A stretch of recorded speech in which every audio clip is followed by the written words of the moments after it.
Hello everyone. आज का जो टॉपिक रहेगा हमारा वो रहेगा monohybrid cross and law of inheritance related to monohybrid cross.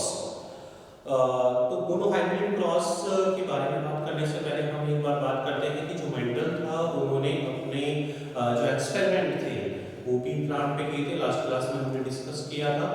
P plant पे जो उन्होंने अपने एक्सपेरिमेंट किए उन्होंने उन एक्सपेरिमेंट को रिसर्च पेपर के अंदर पब्लिश किया था और उस रिसर्च पेपर का जो टाइटल था वो था एक्सपेरिमेंट इन प्लांट हाइब्रिडाइजेशन। उनका जो पेपर था उसका title experiment in plant hybridization. ये इस टाइटल से उन्होंने अपना पेपर जो था रिसर्च पेपर था उसको उसमें पब्लिश करवाया। अब इसके अंदर से हम मोनोहाइब्रिड क्रॉस के बारे में बात करने से पहले हम इस टाइटल के बारे में बात करें और उस टाइटल में हम देखें इस वर्ड को हाइब्रिडाइजेशन। कौन सा वर्ड है? हाइब्रिडाइजेशन। तो हाइब्रिडाइजेशन क्या होता है? The cross between hybridization definition, the cross between cross और क्या बोल सकते हैं फर्टिलाइजेशन, द क्रॉस और fertilization between two different variety parents और टू डिफरेंट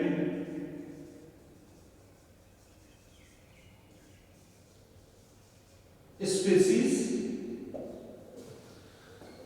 कोई भी क्रॉस टू डिफरेंट वैरायटीज के कोई भी जो है टू प्लांट्स है या फिर बोल सकते हैं कि टू डिफरेंट स्पीसीज के कोई प्लांट्स है उनके बीच में अगर हम क्रॉस करवा रहे हैं या फर्टिलाइजेशन करवा रहे हैं तो उसको क्या बोला जाता है? हाइब्रिडाइजेशन। क्लियर? हाइब्रिडाइजेशन का मतलब क्या हो गया? द क्रॉस और fertilization between two different variety parents और टू डिफरेंट स्पीसीज। तो हाइब्रिडाइजेशन जितने भी मैंने अपने एक्सपेरिमेंट किए डिफरेंट वैरायटीज के पी प्लांट लिए, जैसे हमने बात की थी कि 7 उन्होंने कैरेक्टर को सेलेक्ट किया था। उन 7 कैरेक्टर्स में फर्स्ट जो था वो था height of plant, second flower position, third flower colour, उसके बाद में पोड शेप, फली का जो शेप होता है, pod colour, seed shape and seed colour. ये 7 कैरेक्टर्स थे। इन 7 कैरेक्टर्स के टू कॉन्ट्रास्टिंग ट्रेट्स थे, टू डिफरेंट फॉर्म्स थे इनके। जैसे अगर हम हाइट की बात करें, प्लांट हाइट की बात करें, तो प्लांट हाइट में एक पी प्लांट होता है टॉल होता है, एक क्या होता है डॉर्फ होता है।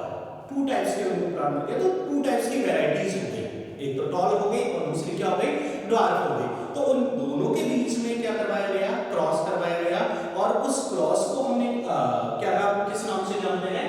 हाइब्रिडाइजेशन नाम से जानते हैं। हाइब्रिडाइजेशन के अलावा कुछ टर्म्स और हैं, उनमें जैसे सबसे फर्स्ट टर्म है पेरेंट जनरेशन। पेरेंट जनरेशन या फिर इसको बोला जाता है शॉर्ट में capital P generation. Parent generation या कैपिटल पी जब हम मोनोहाइब्रिड क्रॉस पर समझेंगे तो वहां पर ये आएगा कि पेरेंट जनरेशन जो है वो क्या होती है? The generation in which mother and father undergo crossing. Generation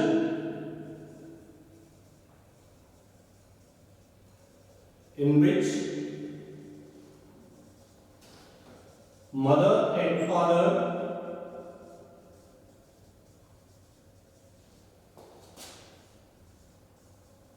undergo crossing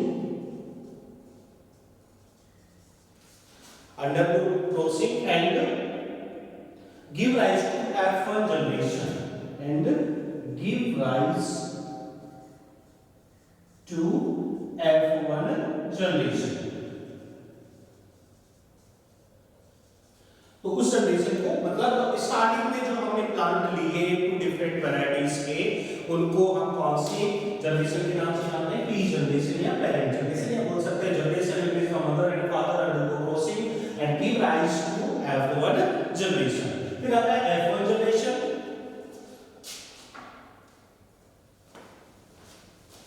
F1 generation किसको बोलेंगे?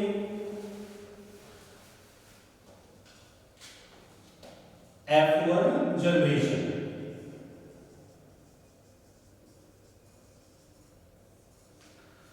F1 जनरेशन जो है उसका मीनिंग होता है जो जनरेशन किससे डेवलप होती है? पेरेंट्स से। First generation develop from parent generation. First generation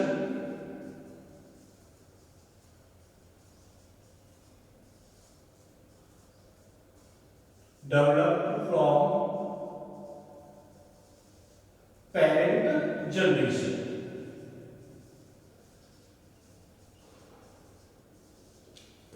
P generation में दोनों पेरेंट्स होंगे। अब उन पेरेंट्स के बीच में क्रॉसिंग हुआ और जो फर्स्ट जनरेशन आएगी उसको कौन सी जनरेशन कहेंगे? F1 generation. उसके बाद में आता है F2 generation. F2 generation. F1 generation वाले जो प्लांट्स हैं या जो प्रोजेनी है उनमें जब क्या करवाया जाता है? सेल्फ पॉलिनेशन करवाया जाता है। F1 में क्या करवाया जाता है? Self pollination. Generation develop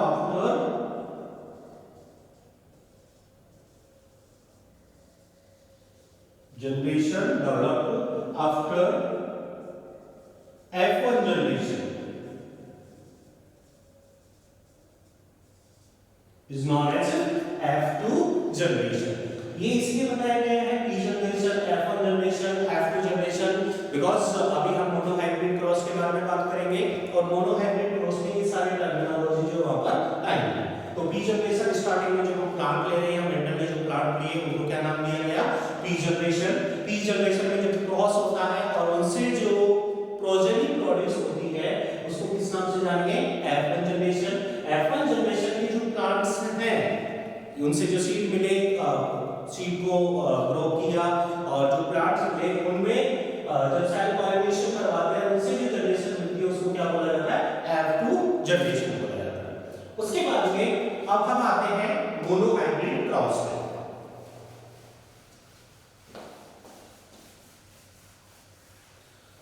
First of all, definition of monohybrid cross when a single pair of contrasting character. Definition क्या हो जाएगी इसकी? When single pair of contrasting character, single pair of contrasting character is taken for cross. Is taken for cross, then it is known as monohybrid cross.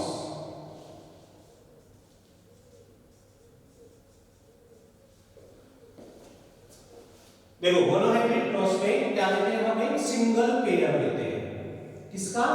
Contrasting character का single pair.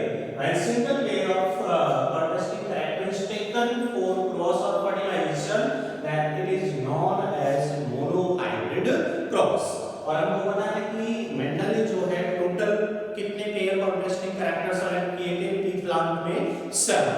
उनमें से जैसे एक example हम यहां पर ले लेते हैं, plant height. Plant height is characteristics और इसके टू कॉन्ट्रास्टिंग कैरेक्टर कौन से हो गए? Tall and dwarf.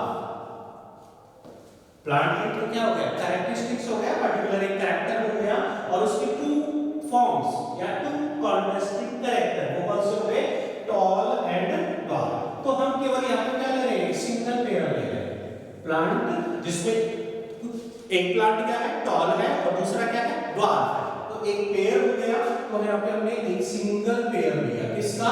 Contrasting character का, और इसी को क्या बोला जाता है? Monohybrid cross. एक और जैसे आगे कहीं पे हमको ये सब यूज होगा, ये सिंबल आप लोगों को सबको पता होगा, this is symbol for females. ये वाला जो सिंबल है इसमें सर्किल है और यहाँ पर नीचे साइड में क्रॉस टाइप का बना होता है, और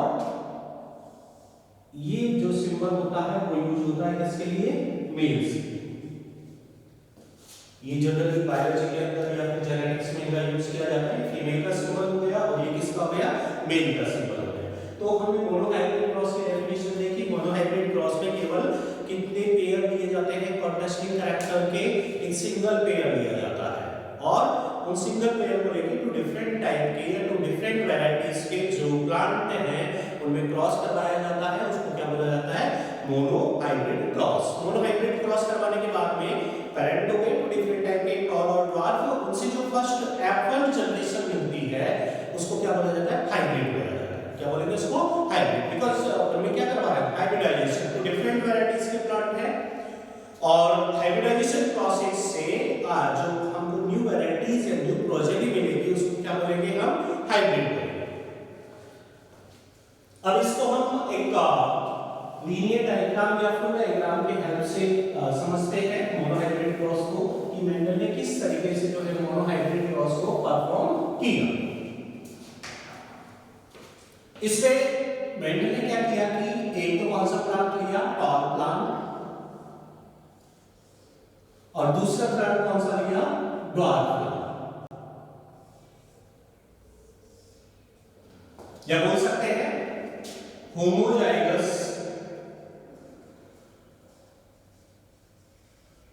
और प्योर टॉल प्लांट।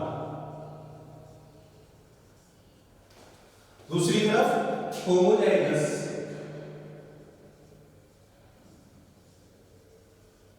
और प्योर ड्वार्फ प्लांट।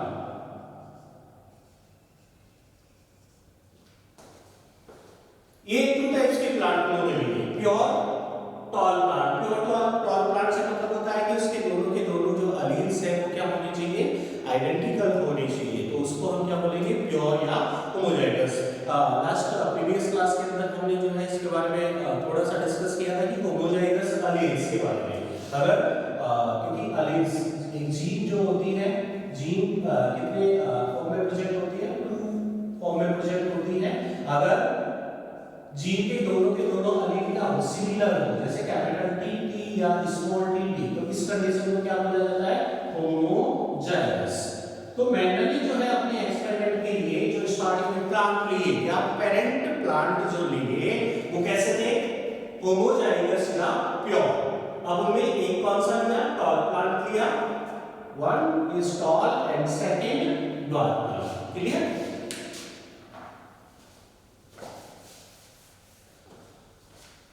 इन दोनों प्लांट में प्योर टॉल प्लांट या होमोजाइगस टॉल प्लांट और होमोजाइगस ड्वार्फ प्लांट में क्या करवाया गया, क्रॉस करवाया गया। और ये क्रॉस कौन से टाइप का था, क्रॉस पॉलिनेशन। या फर्टिलाइजेशन कौन से टाइप का था, क्रॉस पॉलिनेशन। Cross pollination. और इस जनरेशन को क्या नाम दिया, पी जनरेशन। कौन सी जनरेशन हो रही है, पी जनरेशन। पी जनरेशन या पेरेंटल जनरेशन। अब देखो क्रॉस पॉलिनेशन में जनरली क्या होता है कि जो पी प्लांट है उसमें नेचुरली कौन सा पॉलिनेशन होता है, सेल्फ पॉलिनेशन होता है, because of the morphology of their floor. उनकी जो फ्लोर होता है, उनका जो मॉर्फोलॉजी होता है वो इस टाइप का होता है कि उसमें प्रेफरेबली सेल्फ पॉलिनेशन हो। लेकिन अगर वहां पर क्रॉस पॉलिनेशन कराना है तो मेंडल ने उस टेक्निक के क्रॉस पॉलिनेशन कराने के लिए कौन कौन सी टेक्निक का यूज किया, एक तो इमैस्कुलेशन, इमैस्कुलेशन एंड बैगिंग। ये दोनों जो है टेक्निक का यूज उन्होंने किया, इमैस्कुलेशन एंड बैगिंग। इसको इंट्रोड्यूस करने से पहले हम इनको समझ लेते हैं इमैस्कुलेशन एंड बैगिंग क्या होता है। आप लोगों को सबको फ्लोर की डायग्राम अच्छे से पता होगा।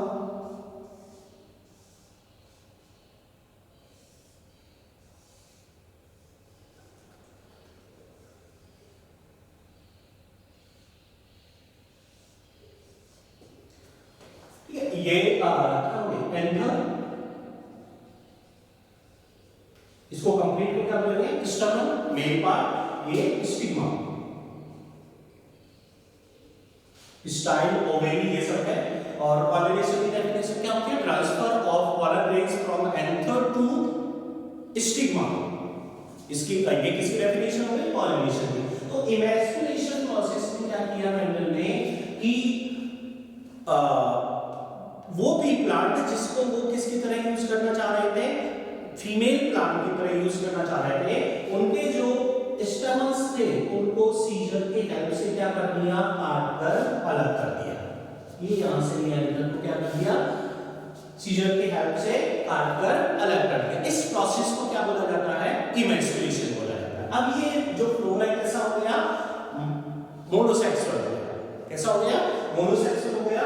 उसके बाद में क्या किया कि अब ये जो स्टिग्मा है जब मैच्योर हो जाएगी तो इस मैच्योर स्टिग्मा पे कोई अनवांटेड या अनडिजायर्ड पी प्लांट के पॉलन ग्रेन्स यहां पर आकर पॉलिनेशन में पार्टिसिपेट ना करें। तो इसके लिए उन्होंने क्या किया कि इस फ्लोर को एक पॉलीबैग की हेल्प से क्या कर दिया, कवर कर दिया। इसकी हेल्प से, पॉलीबैग की हेल्प से कवर कर दिया। इस टेक्निक को क्या बोलते हैं, बैगिंग। रिमूवल ऑफ स्टेमन और enter the help of scissor is known as emasculation. और फिर अनडिजायर्ड क्रॉस पॉलिनेशन से बचने के लिए उस फ्लोर को उन्होंने क्या कर दिया, एक पॉलीबैग से कवर कर दिया। इसको क्या बोला, बैगिंग। तो ये इमैस्कुलेशन और बैगिंग टेक्निक का उन्होंने यूज किया कि इन दोनों प्लांट में से कौन से प्लांट को एज ए मेल यूज करना चाह रहे थे और एज ए फीमेल यूज करना चाह रहे थे, उसके बेस पे उन्होंने आगे प्रोसीड किया।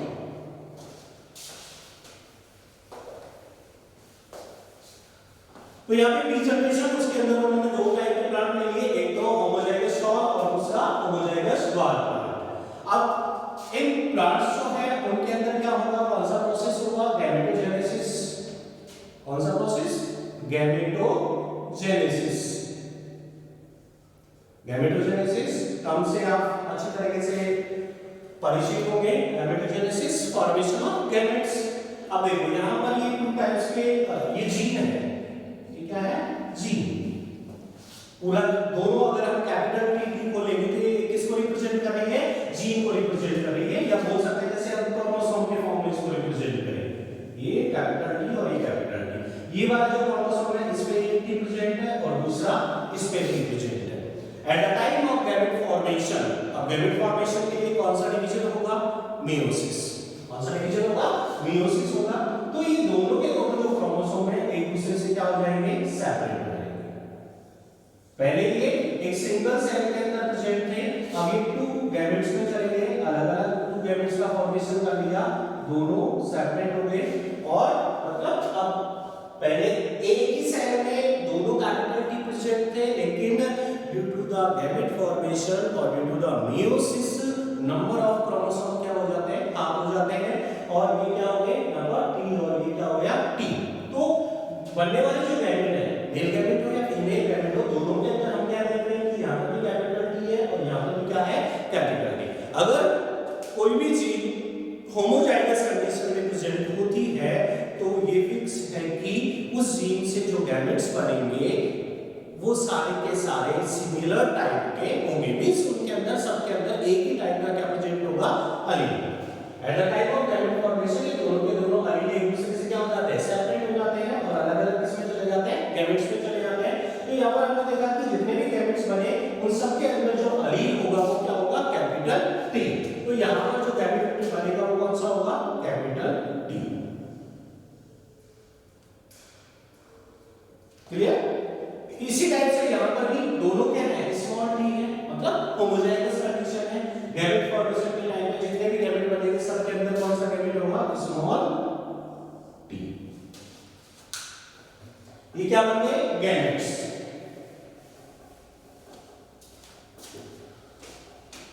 ये हो गए गैमेट्स। नाउ पॉलिनेशन होगा और पॉलिनेशन के बाद में फिर क्या होगा, फर्टिलाइजेशन। फर्टिलाइजेशन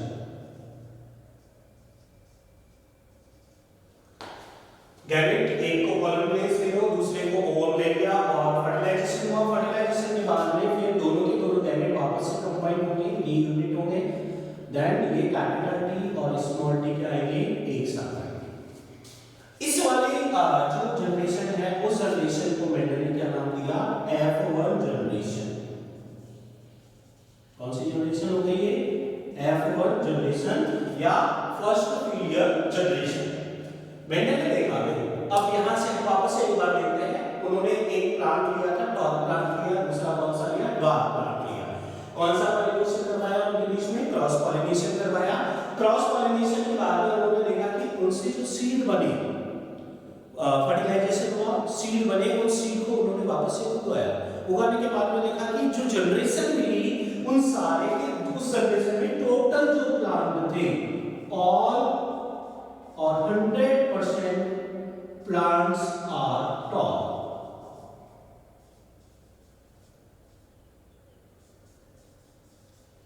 F1 जनरेशन में उनको जो प्लांट्स मिले वो सारे के सारे कैसे मिले, टॉल प्लांट मिले।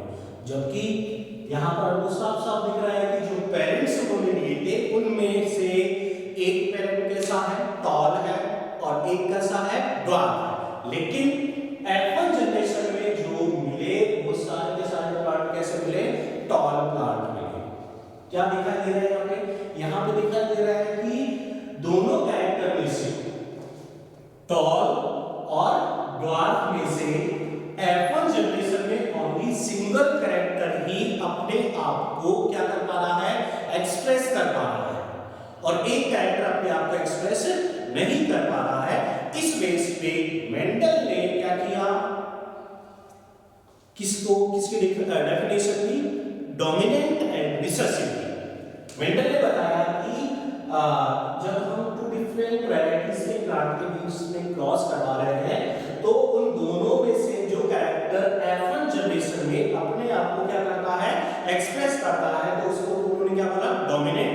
और जो अपने आप को एक्सप्रेस नहीं कर पाता उसको क्या बोला उन्होंने, रिसेसिव। तो यहाँ पर डोमिनेंट कौन होगा, यहाँ पर कौन सा लिखा, टॉल। हो सकता था कि अगर उस टाइम कब जब मेंडल ने एक्सपेरिमेंट किया, ठीक है, अगर मेंडल ने जो एक्सपेरिमेंट किया उस एक्सपेरिमेंट में उन्होंने देखा कि इन दोनों प्लांट में क्रॉस करवाया गया और F1 जनरेशन में क्या मिला, ड्वार्फ प्लांट मिला। तो आज हम क्या पढ़ रहे होते कि dwarf is dominant character and tall is recessive character. लेकिन मेंडल को क्या रिजल्ट मिले, टॉल प्लांट मिले। कौन सी जनरेशन में, F1 जनरेशन में। और तो उन्होंने उसको क्या नाम दे दिया, डोमिनेंट नाम दे दिया, और जो दूसरा था जो नहीं एक्सप्रेस हो पाया उसको क्या नाम दिया, रिसेसिव। ये एक एग्जांपल हमने लिया है। ऐसे टोटल कितने कैरेक्टर्स थे, 7 कैरेक्टर्स थे। जैसे फर्स्ट तो हो गया हाइट ऑफ प्लांट, सेकंड कौन सा था, flower position. Flower position, flower position में 2 टाइप्स के प्लांट थे, एक तो कौन सा था, एक्सियल, और दूसरा टर्मिनल। इन दोनों में क्रॉस करवाया, एक्सियल और टर्मिनल में क्रॉस करवाया। ऐसे एक तो ऐसे प्लांट लिए जिनमें एक्सियल फ्लोर लगते हैं, ठीक है, एक्सिस पे लगते हैं, और दूसरे कौन से लिए, टर्मिनल। तो उन्होंने देखा कि F1 जनरेशन में उनको कौन सा मिले, एक्सियल फ्लोर वाले। तो यहां पर जो एक्सियल है वो कैसा हो गया, डोमिनेंट हो गया। टर्मिनल कैसा हो गया, रिसेसिव हो गया। दूसरा आता है floor colour. Floor colour, floor colour में हमने देखा था कि 2 टाइप्स के फ्लोर कलर होते हैं। एक तो कौन सा होता है, पर्पल होता है, और दूसरा कौन सा होता है, व्हाइट। इन दोनों के बीच में क्रॉस करवाया सेम इसी टाइप से। वहां पर देखा उन्होंने कि F1 जनरेशन में उनको कौन से मिले, पर्पल मिले। तो ये कौन सा हो गया, डोमिनेंट, और ये कौन सा हो गया, रिसेसिव। इसी टाइप से अदर जो कैरेक्टर्स थे जिनमें जैसे पोर्ट शेप हो गया, पोर्ट शेप के अंदर 2 टाइप्स के होते हैं, एक तो इन्फ्लेटेड और दूसरा होता है कंस्ट्रिक्टेड। तो इन्फ्लेटेड उनको F1 जनरेशन में मिला, तो इन्फ्लेटेड कैसा हो गया, डोमिनेंट, और कंस्ट्रिक्टेड कैसा हो गया, रिसेसिव। पोर्ट कलर, जो फली होता है उसका कलर, उसमें भी 2 होते हैं, एक तो ग्रीन कलर हो गया और दूसरा कौन सा हो गया, येलो कलर। अब ग्रीन कलर जब दोनों में क्रॉस करवाया, ऐसे प्लांट लिए और क्रॉस करवाया, तो ग्रीन कलर में उन्होंने क्या पाया, डोमिनेंट पाया, और येलो को क्या पाया, रिसेसिव पाया। फिर आता है सीड शेप। सीड शेप में 2 टाइप्स के होते हैं, एक तो राउंड शेप के सीड हो गए और दूसरे कैसे हो गए, रिंकल्ड सीड हो गए। तो उन्होंने देखा कि उनको कौन सा मिला, round shape is dominant and जो रिंकल थे वो कैसे हो गए, रिसेसिव हो गए। सीड कलर में 2 टाइप्स का, येलो एंड ग्रीन। तो येलो जो है वो कैसा मिला उनको, डोमिनेंट मिला, और ग्रीन कैसा मिला, रिसेसिव मिला। तो उन्होंने, हम अभी प्रेजेंट टाइम में डोमिनेंट और रिसेसिव किसको मान रहे हैं, जो मेंडल ने डिफाइन किए थे on the basis of their experiment hybridization के। ऐसा नहीं कि उन्होंने केवल ये टॉल प्लांट लिया और डार्क प्लांट लिया और एक्सपेरिमेंट को कंप्लीट कर दिया, ऐसा नहीं है। उन्होंने जितने भी 7 कैरेक्टर्स थे, उन 7 कैरेक्टर्स के लिए अलग-अलग एक्सपेरिमेंट किए, अलग-अलग टाइम पे किए, उनके डेटास को उन्होंने सेव किया।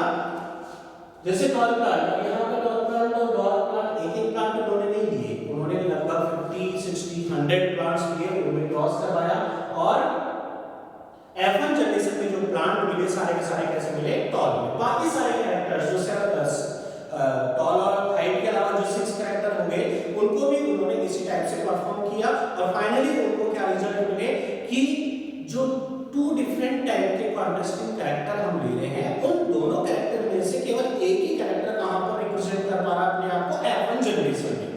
तो जो अपने आप को F1 जनरेशन में रिप्रेजेंट कर पा रहा है, उसको उन्होंने क्या बोल दिया, डोमिनेंट बोल दिया, और जो अपने आप को रिप्रेजेंट नहीं कर पा रहा है, उसको क्या बोल दिया उन्होंने, रिसेसिव बोल दिया।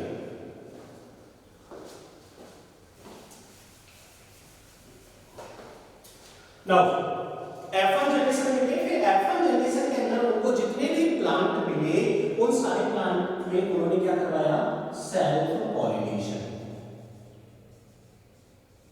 कौन सा पॉलिनेशन, सेल्फ पॉलिनेशन। ध्यान रखना, पेरेंटल जनरेशन में क्या करवाया, क्रॉस पॉलिनेशन। F1 जनरेशन में जो सीड मिले उनको फिर उन्होंने उगाया, और उनसे जो प्लांट तैयार हुए उनमें कौन सा पॉलिनेशन करवाया, सेल्फ पॉलिनेशन। सेल्फ पॉलिनेशन करवाया, इसको मैं यहां पे बना रहा हूं। सेल्फ पॉलिनेशन को हम दोनों साइड में जो है सेम वैरायटीज के क्या लेंगे, प्लांट, इधर भी कैपिटल T स्मॉल t, और ये कौन सा हो गया, capital T small t। Clear, ये कैपिटल T स्मॉल t और ये कैपिटल T स्मॉल t, इन दोनों के बीच में कौन सा क्रॉस होगा या कौन सा पॉलिनेशन होगा, सेल्फ पॉलिनेशन। अब देखो यहाँ पे हमने देखा था कि ये दोनों कैपिटल है, तो सिंगल टाइप का क्या बन रहा था, गैमेट का फॉर्मेशन हो रहा था। लेकिन यहाँ पर डिफरेंट टाइप के क्या है, एलील है, एक है कैपिटल T और दूसरा क्या है, स्मॉल t। मियोसिस होगा, मियोसिस में दोनों के दोनों एलील एक दूसरे से क्या हो जाएंगे, अलग हो जाएंगे, एक कैपिटल T और दूसरा स्मॉल t। यहाँ पर ये 2 टाइप्स के गैमेट बनते हैं। 50% गैमेट्स के अंदर कौन सा एलील होगा, कैपिटल या डोमिनेंट, और 50% जो गैमेट्स होंगे उनके अंदर कौन सा एलील होगा, रिसेसिव एलील होगा। इस साइड में भी कितने टाइप के गैमेट का फॉर्मेशन होगा, 2 टाइप के गैमेट्स का, और यहाँ पर भी कितने टाइप के गैमेट का फॉर्मेशन होगा, 2 टाइप के गैमेट का फॉर्मेशन होगा। क्यों हो रहा है, क्योंकि जो जीन है वहां पर प्रेजेंट, उस जीन में दोनों के दोनों एलील क्या है, अलग अलग है, एक डोमिनेंट है और दूसरा क्या है, रिसेसिव है।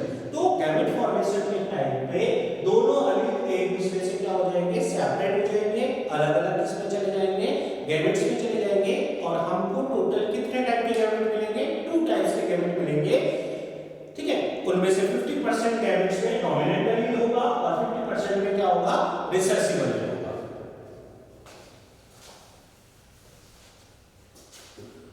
तो यहाँ पे गैमेट फॉर्मेशन होगा, गैमेट फॉर्मेशन में यहाँ पे कितने टाइप के, एक तो कैपिटल T हो गया और दूसरा कौन सा गैमेट हो गया, स्मॉल t। से इसी तरीके से यहाँ पर भी जो है कितने टाइप के गैमेट हो गए, 2 टाइप्स के, capital T and small t, ये गैमेट बन गए। अब गैमेट के बाद क्या होगा, फर्टिलाइजेशन होगा, देन फर्टिलाइजेशन।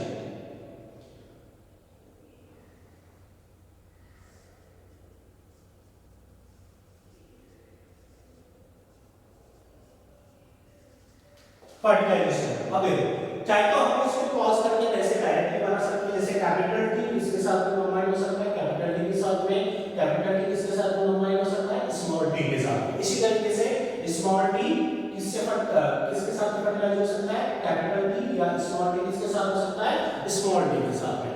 तो डायरेक्ट क्रॉस करेंगे तो थोड़ा कंफ्यूजन हो जाएगा, तो इसके लिए एक साइंटिस्ट ने रेजिनाल्ड सी पनेट, कौन से साइंटिस्ट, रेजिनाल्ड सी पनेट। उन्होंने क्या किया, एक डिवाइस फॉर्म की पनेट स्क्वायर।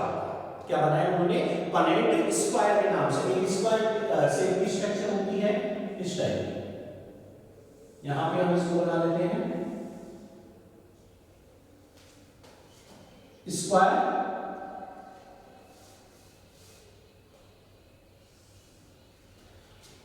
इसमें जो टॉप रो होती है, ये टॉप रो हो गई, और ये एक साइड कॉलम। ये टॉप रो और ये क्या हो गई, साइड कॉलम हो गई। टॉप रोज के अंदर या तो हम मेल गैमेट को ले सकते हैं या फीमेल गैमेट को लिखते हैं, और जो साइड कॉलम होता है उसमें अगर इधर हमने फीमेल ले लिया तो इधर क्या लेंगे, मेल, या इधर मेल ले लिया तो इधर क्या लेंगे, फीमेल गैमेट लेंगे। मतलब टॉप रोज और साइड कॉलम में हम किनको रिप्रेजेंट करते हैं, गैमेट्स को रिप्रेजेंट करते हैं। अब उन गैमेट के कॉम्बिनेशन से या फर्टिलाइजेशन से किस टाइप के जाइगोट का फॉर्मेशन होगा, उन जाइगोट को हम यहां पर लिखते हैं। देखिए जैसे यहां पर हमारे पास में एक प्लांट क्या है, फीमेल प्लांट, और दूसरा कौन सा है, मेल प्लांट। इधर देखो टोटल हमको कितने टाइप के गैमेट मिल रहे हैं, 2 टाइप्स के गैमेट मिल रहे हैं। यहां पर हम ले लेते हैं इधर से ये कैपिटल टी हो गया ये गैमेट, और ये कौन सा हो गया, स्मॉल टी। उधर भी सेम सिमिलर टाइप के गैमेट है, capital T and small T. तो हमने क्या किया कि यहां पर गैमेट्स को रिप्रेजेंट कर दिया। अब ये गैमेट जो है, क्योंकि ये वाला गैमेट इसके साथ भी फर्टिलाइज हो सकता है, इसके साथ भी कंबाइन हो सकता है, तो ये क्या हो गया, पनेट स्क्वायर। इससे हमको क्या मिलता है कि पनेट स्क्वायर के हेल्प से हम जितने भी पॉसिबल उसके जीनोटाइप है, जाइगोट जो बनेंगे उनके जितने भी पॉसिबल जीनोटाइप है उनको हम क्या कर सकते हैं, कैलकुलेट कर सकते हैं। तो यहाँ पर देखो कैपिटल टी और कैपिटल टी दोनों फर्टिलाइज होंगे, तो दोनों एक साथ आएंगे, दोनों वाली ये कैपिटल टी हो गया, capital T small T. Clear, ये स्मॉल टी कैपिटल टी के साथ में कंबाइन होगा तो कैपिटल टी स्मॉल टी, और ये स्मॉल टी स्मॉल टी। यहां पर कितने टाइप के गैमेट बने, 2 टाइप्स के गैमेट बने। कैपिटल टी ये होमोजाइगस है, कैपिटल। अब मैंने बताया था कि कोई भी अगर डोमिनेंट कैरेक्टर होता है, ऐसा डोमिनेंट अमीन या कैरेक्टर होता है, तो वो होमोजाइगस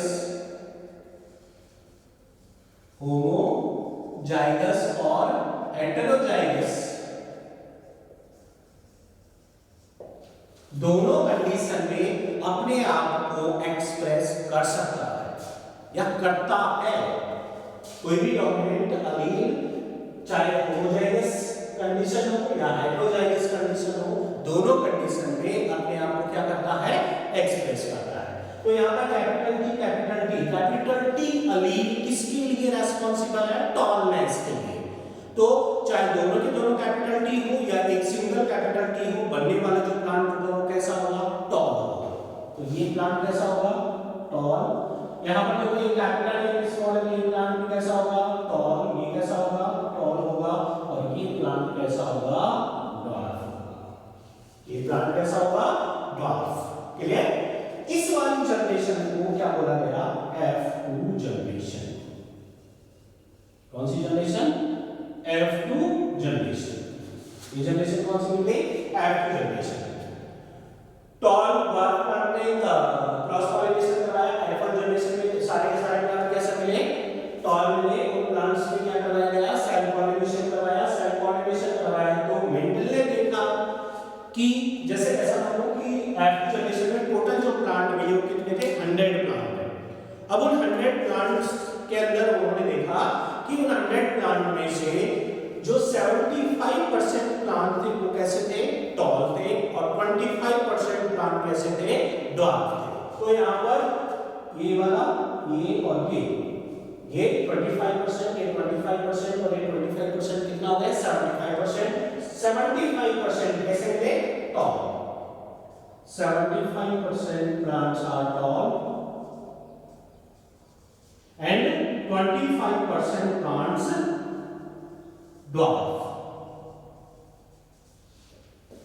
25% कैसे मिले, dwarf मिले। लेकिन ये ड्वार्फ जो कैरेक्टर था वो तो F1 जनरेशन में दिखा नहीं था, फिर वापस कहां से आ गया?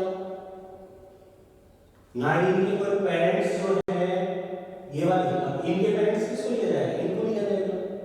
इनके पेरेंट्स में कोई भी ड्वार्फ नहीं है, दोनों के दोनों कैसे हैं? टॉल है। तो मेंडल ने इस चीज को एक्सप्लेन किया बाद में कि जो अलील या जो कैरेक्टर अपने आप को F1 जनरेशन में एक्सप्रेस नहीं कर पाता है वो कहीं ना कहीं वापस से आता है इसमें F2 जनरेशन में। यहां पर देखो टॉल के साथ साथ में हमको क्या भी मिल रहा है? ड्वार्फ प्लांट भी मिल रहा है।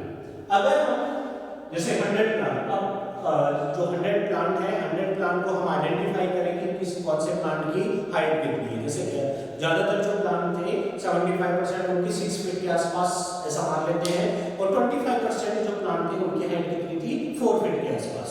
तो इजीली हम अपनी आंखों से देख के इस चीज को आइडेंटिफाई कर सकते हैं कि कौन से टॉल है और कौन से ड्वार्फ है। और अगर हम फिजिकल अपीयरेंस से अगर किसी चीज का पता लगा सकते हैं तो वो उसका क्या कहलाता है? फिनोटाइप कहलाता है। तो यहाँ पर मेंडल ने F2 जनरेशन में क्या दिया? Phenotype ratio. मैं इसको यहीं पर डायग्राम कर रहा हूं। फिनोटाइप रेशियो F2 जनरेशन में फिनोटाइप रेशियो। अब फिनोटाइप रेशियो कितने हैं? कौन कौन से होगा? फिनोटाइप कितने टाइप का मिलता है आपको? 2 टाइप्स का, एक तो टॉल और दूसरा कौन सा? Dwarf. Tall ratio dwarf. Tall कितना मिला आपको? 75% मिला। ड्वार्फ कितना मिला? 25%। अगर इसको हम सिंपलीफाई करें तो कितना आ जाएगा? 3:1। मोनोहाइब्रिड क्रॉस में अगर हम 2 डिफरेंट कॉन्ट्रास्टिंग कैरेक्टर के बीच में क्रॉस करवाते हैं तो F2 जनरेशन में उनका जो फिनोटाइप रेशियो होता है वो कितना होता है? 3:1 होता है। अब जीनोटाइप रेशियो की बात करें, जीनोटाइप रेशियो, जीनोटाइप रेशियो यहां पर कौन कितने टाइप का मिलता है? एक तो होमोजाइगस टॉल हो गया, ये कैसा दिख रहा है? हेटेरोजाइगस, इसमें कैपिटल और दूसरा कैसा है? Small T. ये भी कैपिटल टी और ये स्मॉल टी, और ये दोनों कैसे हैं? Homozygous recessive. तो यहां पर capital T ratio, capital T small T and small T small T. Clear? अब देखो ये जो 4 प्लांट है या 100% प्लांट है तो 25% या 1 प्लांट कैसा है? टॉप का होमोजाइगस टॉल। तो ये 1 हो गया। हेटेरोजाइगस टॉल में एक तो ये हो गया और दूसरा कौन सा हो गया? 3 हो गया, 1:2।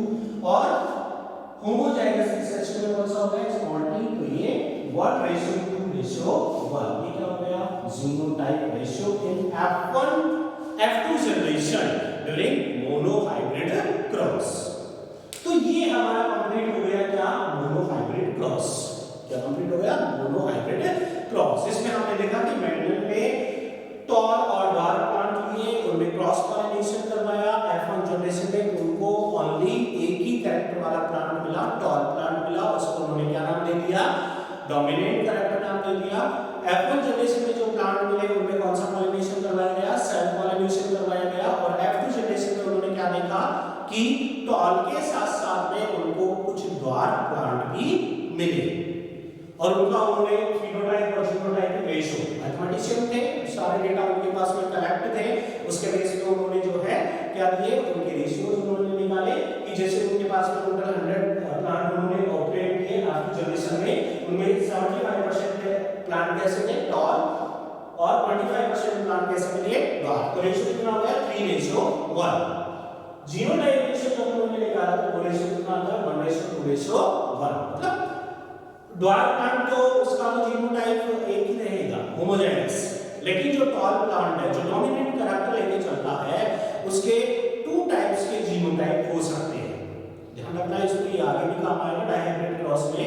अगर कोई भी कैरेक्टर डोमिनेंट है तो उसके जीनोटाइप की पॉसिबिलिटी क्या हो जाती है? डबल हो जाती है। जैसे कैपिटल टी, एक कैरेक्टर को ले रहे हैं, कैपिटल टी जो है वो होमोजाइगस में रहेगा तो भी अब प्लांट कैसा होगा? टॉल होगा। अगर वो हेटेरोजाइगस में तो भी प्लांट कैसा होगा? टॉल होगा। तो यहाँ पर ये होमोजाइगस और हेटेरोजाइगस।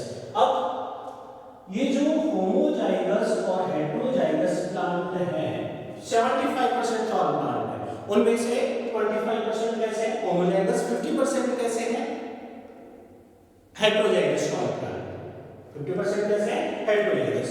अब क्वेश्चन मार्क ये आता है कि जो उनको टॉल प्लांट मिले, मेंडल को क्या मिले, टॉल प्लांट मिले, जैसे 100 प्लांट थे उनमें से 75 जो प्लांट है वो कैसे हैं टॉल 6 फीट हाइट के हैं।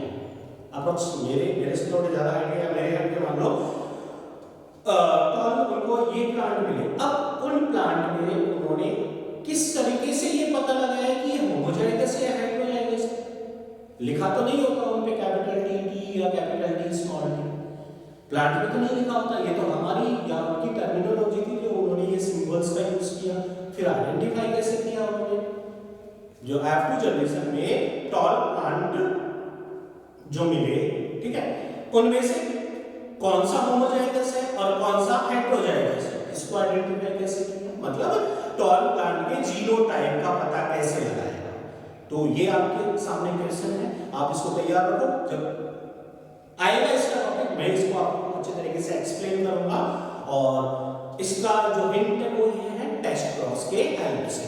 कोई भी जो अगर डोमिनेंट कैरेक्टर वाला जो जीनोटाइप होता है, फिनोटाइप होता है, उसका अगर हमको जीनोटाइप का पता लगाना हो तो उसके लिए क्या किया जाता है, टेस्ट क्रॉस किया जाता है, और उसके बेस पे क्या पता लगाया जाता है कि जो प्लांट है डोमिनेंट कैरेक्टर वाला फिनोटाइप है वो होमोजाइगस है या हेटेरोजाइगस है, इसको किस चीज से हम आइडेंटिफाई करते हैं, टेस्ट क्रॉस से पता करते हैं। तो टेस्ट क्रॉस को हम बाद में पढ़ेंगे। ये सारी जो कहानी है वो किसकी हो गई, मोनो हाइब्रिड क्रॉस की हो गई, clear.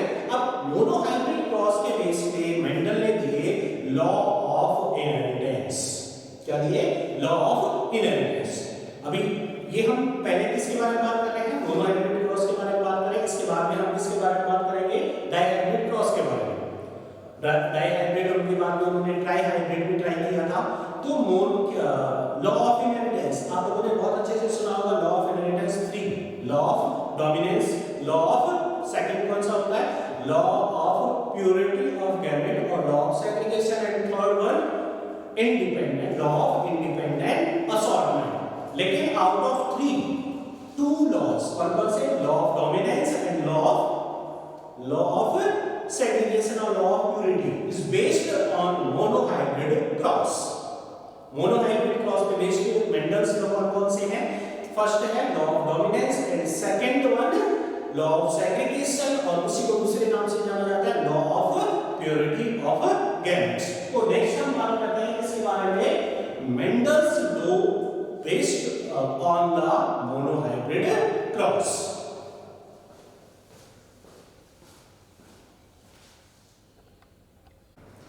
Okay, now we talk about the Mendel's law of inheritance based on monohybrid cross. Mendel's law of inheritance based on monohybrid cross. Two laws हैं, एक law of dominance and second law of segregation और law of purity of gametes। सबसे पहले हम बात करेंगे इसके बारे में, law of dominance। क्या होता है law of dominance? Law of dominance states that when two alleles of an inherited pair is heterozygous, when two alleles of an inherited pair tall और dark, उसकी two alleles capital T and small t is heterozygous, और इस condition में हो heterozygous condition में हो capital T small t, then the allele that is expressed is dominant and the allele which is not expressed is recessive।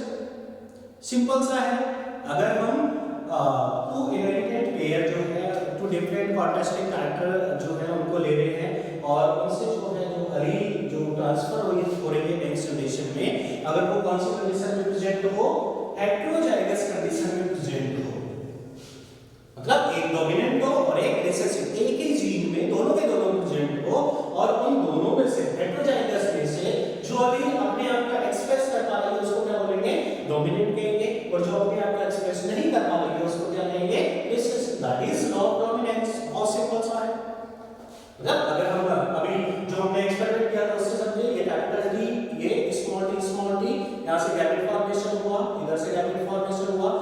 Fertilisation हुआ, क्या मिला हमको? कैपिटल टी स्मॉल टी, ठीक है। That when two allele of inherited pair is heterozygous, ये inherited pair हो गया, इसकी दोनों की दोनों allele कैसी है? heterozygous कंडीशन में है। अब इनमें से जो अपने आप को एक्सप्रेस कर पा रहा है उसको क्या बोलेंगे? डोमिनेंट। यहाँ पे एक्सप्रेस कौन हुआ था? टॉलनेस। और एक्सप्रेस हुआ था टॉलनेस। तो टॉलनेस इज डोमिनेंट कैरेक्टर, और जो डार्कनेस है, जो स्मॉल टी है, अपने आप को एक्सप्रेस नहीं कर पाया है, वो कौन सा हो गया? रिसेसिव हो गया। ये क्या हो गया? Law of dominance. बहुत ही सिंपल है। इसका जो इंपॉर्टेंस है ह्यूमन लाइफ की, अगर हम इंपॉर्टेंस की बात करें तो ह्यूमन के अंदर बहुत सारे ऐसे जेनेटिक डिसऑर्डर होते हैं जिसके अंदर जैसे कलर ब्लाइंडनेस हो गया, एल्केप्टोनूरिया हो गया, फिनाइलकेटोनूरिया हो गया, और भी बहुत सारे हैं। ये सारे ऐसे जेनेटिक डिसऑर्डर हैं जो किसकी वजह से होते हैं? रिसेसिव जीन्स की वजह से होते हैं, या रिसेसिव अलील्स की वजह से होते हैं। इसका बेनिफिट हल्का सा ये होता है कि रिसेसिव अलील अपने आप को ओनली होमोजाइगस कंडीशन में ही एक्सप्रेस कर पाते हैं। जब तक उनके साथ में डोमिनेंट अलील है तो उनसे किसी भी टाइप की डिजीज हमको नहीं होगी। जैसे कलर ब्लाइंडनेस का एक एग्जांपल यहाँ पे हम ले लेते हैं इसको समझने के लिए कि किस तरीके से कलर ब्लाइंडनेस में क्या होता है कि जो पर्सन होता है वो कलर्स में डिफरेंशिएट नहीं कर पाता है, और अलग-अलग कलर की ये कलर ब्लाइंडनेस होती है। तो जनरली हम ग्रीन और रेड की बात करें तो ग्रीन और रेड के अंदर डिफरेंशिएट नहीं कर पाता है, तो उसके लिए एक जीन रेस्पॉन्सिबल होती है। उस जीन में क्या होता है? जैसे एक क्रोमोसोम होता है X, नॉर्मल क्रोमोसोम हो गया, लेकिन इसमें कुछ म्यूटेशन हुआ और ये इसमें कन्वर्ट हो गया XC, कलर ब्लाइंडनेस वाले। अब यहाँ पे 2 टाइप्स के एलील हो गए, एक तो नॉर्मल एलील का कौन सा हो गया? X हो गया, और दूसरा कौन सा हो गया? XC। लेकिन ये जो जीन नई डेवलप हुई है, अलील नया डेवलप हुआ है ड्यू टू म्यूटेशन, ये कैसा है? रिसेसिव है। जब तक ये होमोजाइगस कंडीशन में नहीं आएगा किसी पर्सन को कलर ब्लाइंडनेस नहीं हो सकता। अब ये कौन सी कंडीशन है? हेटेरोजाइगस। इसके साथ में कौन सा प्रेजेंट है? डोमिनेंट। XX दोनों प्रेजेंट होंगे तो ये दोनों के दोनों कैसे हैं? कैसे होंगे?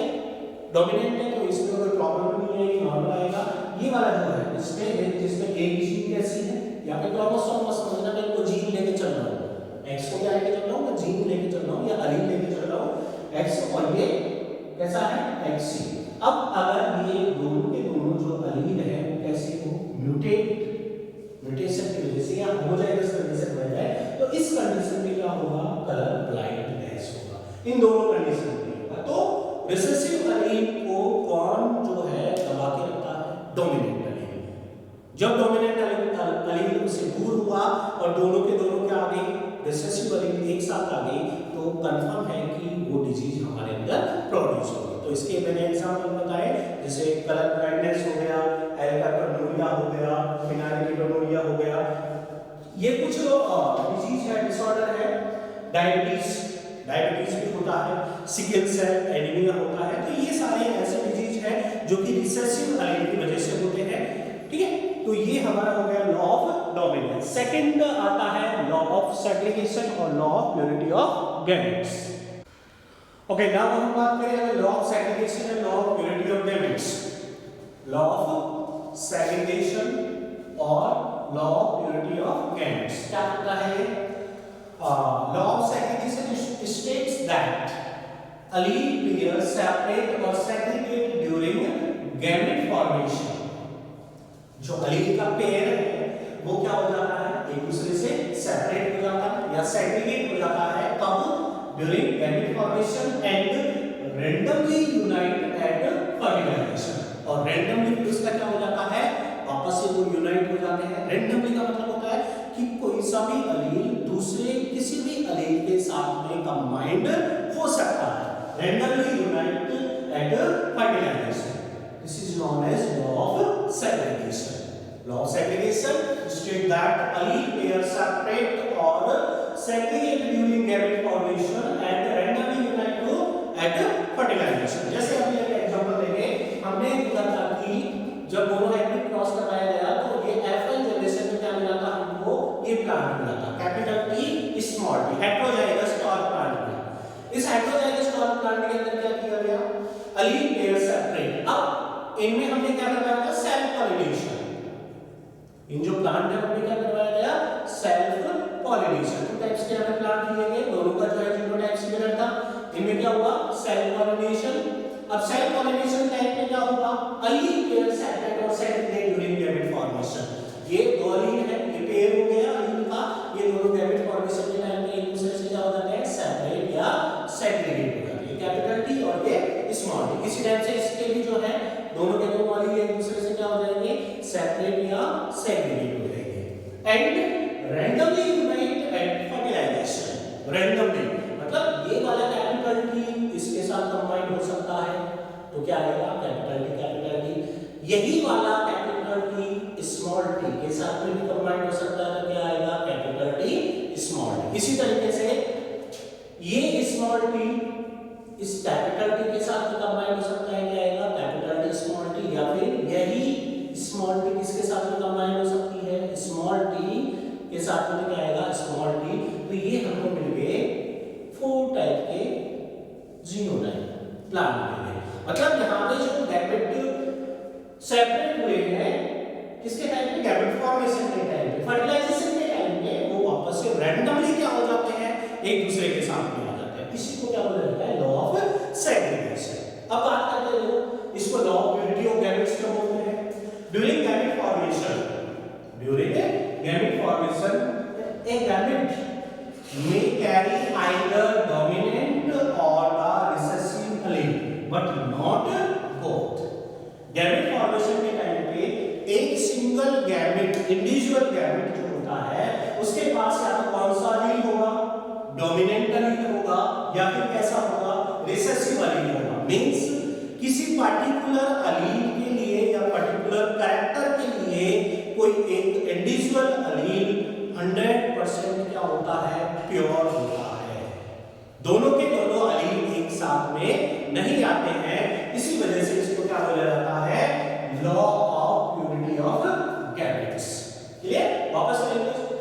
ड्यूरिंग गैमेट फॉर्मेशन ए gamete may carry either dominant, यहां पे एक टाइप से गैमेट है, तो ये हो गया और ये वाला हो गया, either carry dominant allele और recessive allele but not both, दोनों उसमें प्रेजेंट नहीं होंगे। मींस क्लियर है कि एक पर्टिकुलर इंडिविजुअल अलील एक सिंगल अलील के लिए डोमिनेंट या रिसेसिव के लिए 100% क्या होता है, प्योर होता है, और इसीलिए इसको क्या बोला जाता है, law of purity of gamete. तो दोनों का नहीं, लॉ ऑफ सेग्रीगेशन इसको बोला जाता है। At the time of gamete formation both alleles of a gene are separated or segregated during the gamete formation. And law of purity of gametes, during gamete formation a gamete may carry either dominant allele or recessive allele but not both. So clear, ये हो गया law of segregation और law of purity of gametes। इसके बाद में आता है significance of law of segregation। इसके बाद में हम बात करेंगे significance of law of segregation। क्या सिग्निफिकेंस है, क्या इंपॉर्टेंस इसके हैं।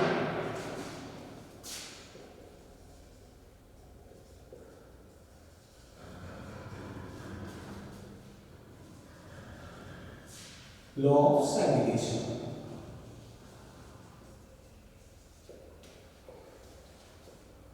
सिग्निफिकेंस में हमको केवल और केवल क्या है, क्या समझना है कि जो लॉ ऑफ सेग्रीगेशन होता है वो किसको प्रूव करता है, जीन हाइपोथेसिस को। Law of segregation it means prove gene hypothesis.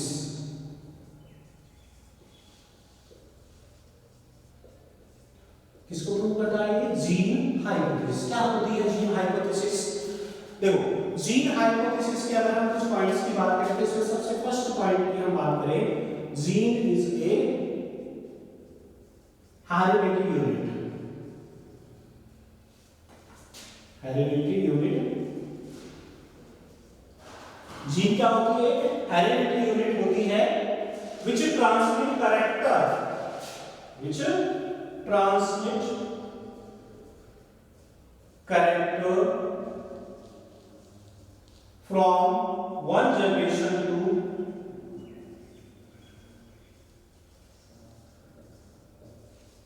other generation। First point, gene hypothesis का gene is a hereditary unit which transmit character from one generation to next generation. And second point, in an organism characters are controlled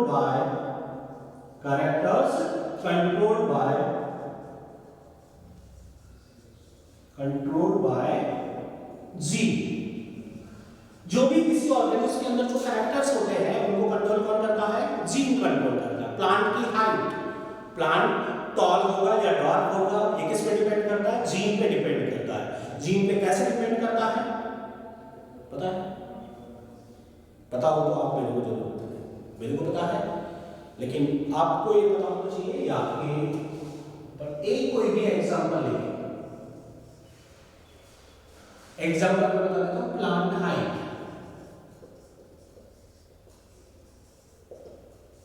plant height को gene कैसे control करता है? अगर आपको इसका explanation पता हो मेरे को जरूर बताइए। कैरेक्टर्स जो होते हैं उनको कंट्रोल कौन करता है? जीन कंट्रोल करता है। और थर्ड पॉइंट, जीन हाइपोथेसिस का थर्ड पॉइंट, ईच जीन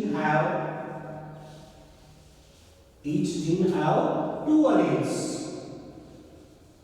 प्रत्येक जो जीन होती है उसके कितने अलील्स होते हैं? 2 अलील्स होते हैं। और वो दोनों जो अलील होते हैं 2 कॉन्ट्रास्टिंग कैरेक्टर को क्या करते हैं? कंट्रोल करते हैं।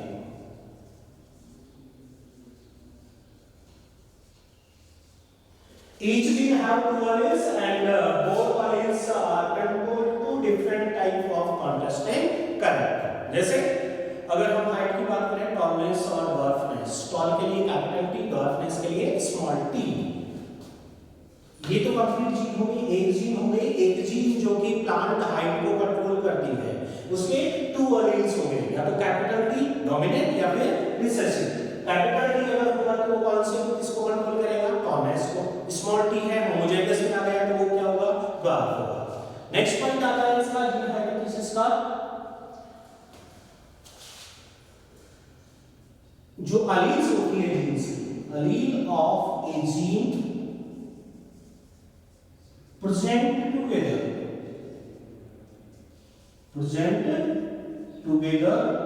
but do not mix।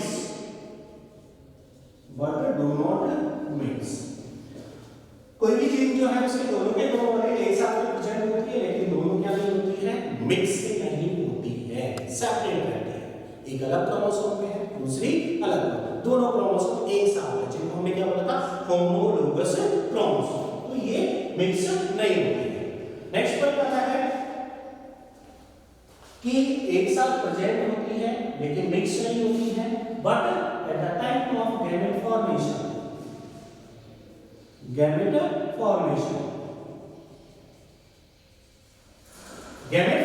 के टाइम पे these alleles are separated। दोनों के दोनों अलील क्या हो जाती है? सेपरेट हो जाती है एंड मूव टू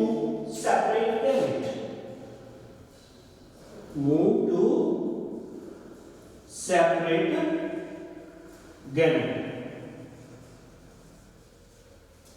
ये हो गया जीन हाइपोथेसिस के कुछ पॉइंट्स, जिसको कौन प्रूव करता है? Law of segregation. इसमें first point, gene is hereditary unit which transmit character from one generation to next generation. Second point, characters all characters are controlled by a specific gene in an organism. And third, each gene have 2 alleles and which control 2 contrasting character. Fourth point, allele of a gene present together। किसी भी gene के दोनों अलील क्या होते हैं? एक साथ present होते हैं, लेकिन दोनों के दोनों क्या नहीं होते हैं? मिक्स नहीं होते हैं। और गैमेट फॉर्मेशन के टाइम पे दोनों अलील एक दूसरे से क्या हो जाते हैं? सेपरेट हो जाते हैं, और सेपरेट गैमेट के अंदर क्या कर जाते हैं? मूव कर जाते हैं। ये हो गया जीन हाइपोथेसिस, जो किसके द्वारा प्रूव होता है? लॉ ऑफ सेग्रीगेशन के द्वारा। तो आज हमने बात की किसके बारे में? मोनोहाइब्रिड क्रॉस का जो पूरा प्रोसेस था उसके बारे में। मोनोहाइब्रिड क्रॉस पे बेस्ड कौन से लॉज हैं? Law of dominance and law of segregation और law of purity of gametes. Next class के अंदर हम बात करेंगे डाइहाइब्रिड क्रॉस के बारे में, और उस पे बेस्ड लॉ ऑफ इनहेरिटेंस, जो कि क्या होता है? Law of independent assortment. Okay, thank you so much.